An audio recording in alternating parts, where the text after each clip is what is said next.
So last week, I asked my dad to look after my goldfish, Sir Bubbles, while I was away visiting my girlfriend. My dad, who once forgot his own birthday but remembers the plot of every James Bond movie, seemed like an odd choice, but he promised me, "Don't worry, your fish is in good hands."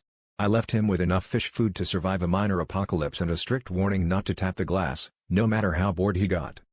When I got home 3 days later, the first thing I noticed was my dad sitting cross-legged in front of the tank, clapping his hands and whispering, "Action." At this point, Sir Bubbles was floating belly up at the surface. My heart dropped. I was halfway through composing a touching eulogy when my dad, without missing a beat, tapped the tank and said, "And scene."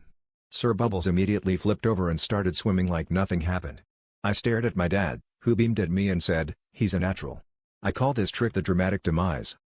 Curiosity got the better of me, so I asked him how on earth he managed to teach a fish to play dead on command.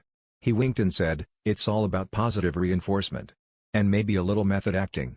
Sometimes I pretend to be a shark to motivate him." Apparently, my dad had spent the last 3 days running a full acting workshop for Sir Bubbles, complete with monologues, improv games, and debates about whether Hamlet could have been said underwater. Now my dad refuses to let me feed Sir Bubbles unless I refer to him as the star of the aquarium and leave reviews after each performance. I guess I can't complain. Most people come home to a fish that's just a fish.